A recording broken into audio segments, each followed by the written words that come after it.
कन्हैया के पूरे विवाह कितने हुए हैं? 16,100 आगे बोलो 8। 16,108 की पति नहीं है, वो तो सबके प्राण पति है। दूसरा विवाह भगवान का होता है भालू की बेटी के साथ, जामवंती जी। परीक्षित कथा श्रवण कर रहे हैं, सुखदेव जी महाराज कथा सुना रहे। राजन सत्राजित नाम का एक राजा है, बड़ा प्रतापी है। सूर्य नारायण की तपस्या किया, सूर्य नारायण प्रसन्न होकर के मणि दिया, जो नित्य प्रति 10 घंटे उस मणि की सेवा करेंगे उन्हें 2 कुंटल सोना मिलेगा। ये नियम है। एक दिन सत्राजित जो है उस मणि को पहन करके द्वारिकाधीश के दरबार में पहुंच गए। उद्धव जी ने कहा, द्वारिकाधीश लग रहा है सूर्य नारायण आज आ रहे हैं दर्शन देने। द्वारिकाधीश कितनी कृपा है। तो महाराज बलराम जी ने कहा, सूर्य नहीं होंगे चंद्रदेव जरूर होंगे। वार्ता कर रहे थे, आई बोले ये तो राजा सत्राजित है, क्योंकि मणि चमक रही थी, प्रकाश कर रही थी।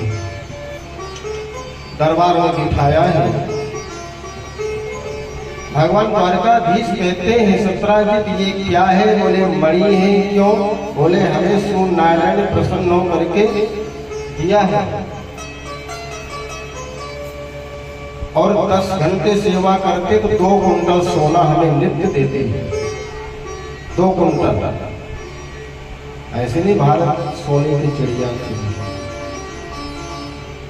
तो भगवान ने पूछ लिया, अच्छा एक बात बताओ, आप कितने आदमी? बोले मैं हूँ, एक मेरी पत्नी है और एक मेरा कुंवारा भाई है प्रसेन, और एक मेरी पुत्री है।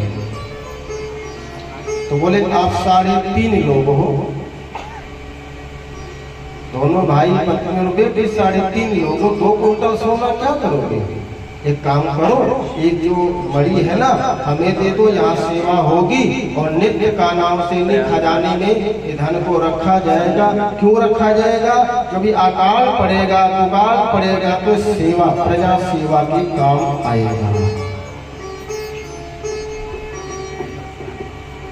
सत्राजित ने कहा, कमाल, तपस्या हमने किया, मणि हमको मिली, हम आपको कैसे दे दें? हम नहीं देंगे। भगवान ने भी कह दिया, ठीक है तुम्हारी चीज है, तुम्हारी मर्जी, हम तो जगत कल्याण के लिए मांग किया था, बाकी आपकी इच्छा। घर आए, एक दिन उनका पुत्र भाई प्रसेन उस मणि को पहन के घोड़े में बैठ के जंगल में चला गया शिकार करने के लिए। 2 दिन 4 दिन हो गए, नहीं आया। सत्राजित ने शोर मचा दिया सब जगह, द्वारकाधीश ने मेरे भाई को मार दिया। क्यों? क्योंकि मणि मांगा था, मैंने दिया नहीं, मेरे भाई ने पहन के गया जंगल में तो धोखे से मार दिया, मणि छीन लिया। पूरे द्वारिका में देखो कलंक, ज्यादा देर नहीं लगती किसके मुंह से तुरंत अरे हो सकता है ऐसे किया होगा। अब गली गली चर्चा होने लगी।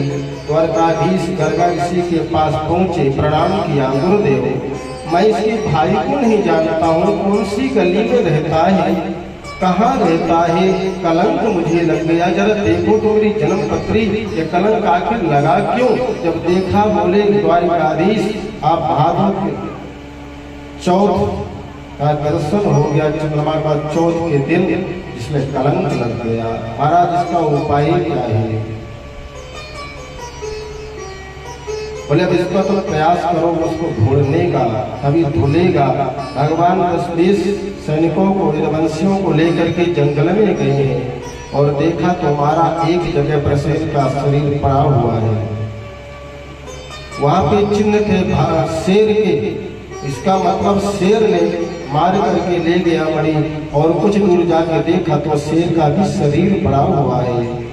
वहाँ भालू के पैर के चिन्ह दिखाई दिए। महाराज उस चिन्हों को देखते हुए पहुंचे गुफा के पास, वो आप यहीं रुके, मैं अंदर जाता हूँ कि वही चिन्ह समाप्त हो गया।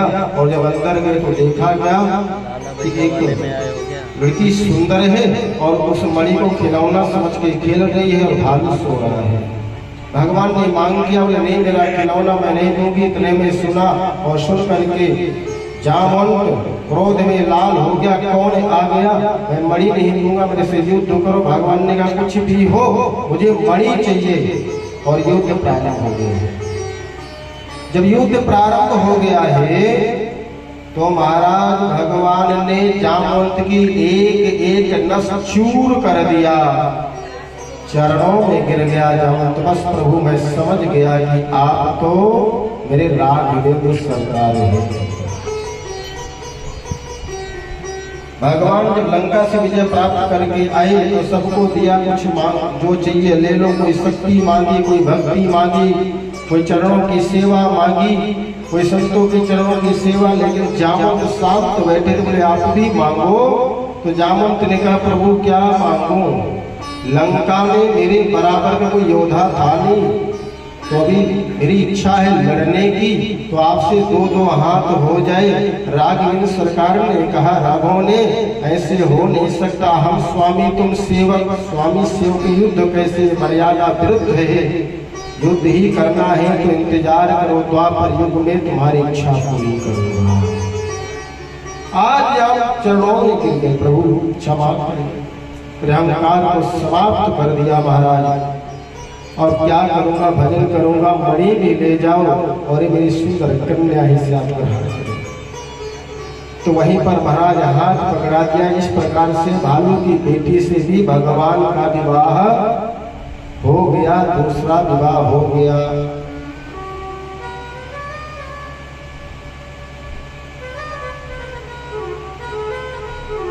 अहम देवस्य सवितुर दुहिता पतिनिक्षति विश्वम्भरण्यं वरदं तपः परम स्थितम्। एक दिन अर्जुन कृष्ण भ्रमण कर रहे थे, भगवान को प्यास लगी। भगवान ने कहा अर्जुन से जल लाओ, तो यमुना के किनारे जल लेने गए। यमुना से तुम कर रही हो, बोले मैं कालिंदी हूँ, यमुना हूँ, शूर पुत्री हूँ और द्वारिकाधीश को पति में प्राप्त करना चाहती हूँ। बोले इतनी तपस्या करने की आवश्यकता नहीं है, चलो खड़ी हो जाओ। और लेकर के आए और द्वारकाधीश के हाथ में हाथ पकड़ा दिया, मंत्र बोल दिया, तीसरा विवाह यमुना के साथ हो गया।